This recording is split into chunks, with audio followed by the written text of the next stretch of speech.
Hello guys, this video is about how can we start web server using ESP IDF framework. Code GitHub link is available in description as well as in the scroll also. Here what are you going to do is just make menu config after you got the code from GitHub.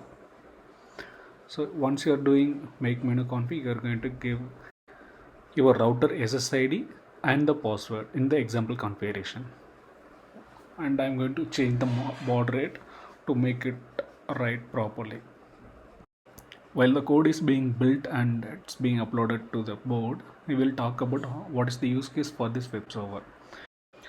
Here I have done a simple example where you can just toggle the status of an LED.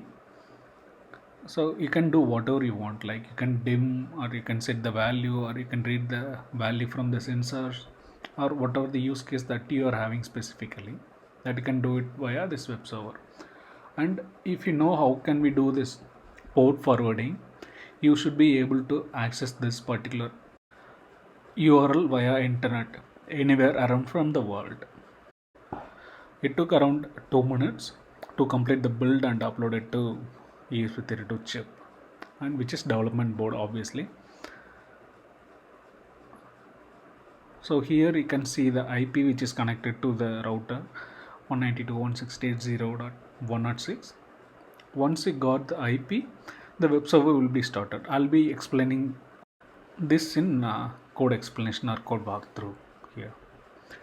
If you're just hitting this URL along with the action, right, what will happen? The LED of ESP32, which is default LED, will be turned on and turned off. It is actually toggle stuff, but you can implement it for anything you want.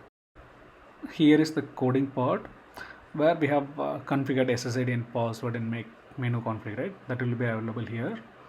And this is the pin which we are going to control, and this is the global status, and this is the hello get handler where we handle all the get requests and everything. This is the particular method and what is the response would be, and this is the URI stuff where we need to register this while you start the HTTP server.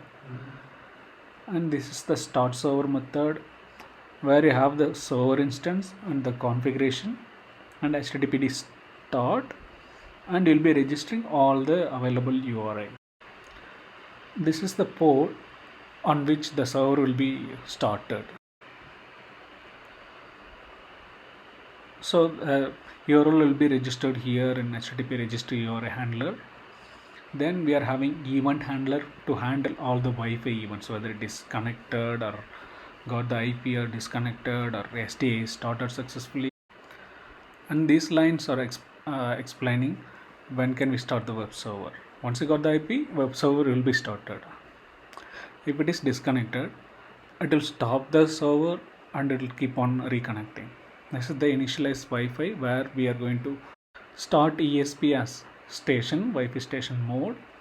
So it will be connected to the router, and based on the connectivity, event handler will be handling all the events, and the storage which we are having is Wi-Fi storage RAM. These are all default available variables. You can use it as you want.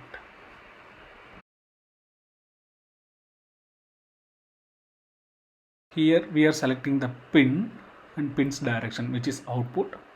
Then from the app main we are going to initialize the Wi-Fi. This is the initialization point from where we are going to call initialize Wi-Fi. And while you start this initialize Wi-Fi, you'll be having multiple events. Okay, based on the event, event handler will be managing all the events that are being received. Based on the events which are received, it will be starting the web server once it got the IP from the router. So once we start the web server, it will register all the URLs here, whether it can be get or post or put, whatever the HTTP method it can be. Here as an example I have taken only get, but we can extend to whatever the use case that we require. Just reach out to us guys in the comment section or to this email if you have any queries. Thank you guys for staying till the end. Bye.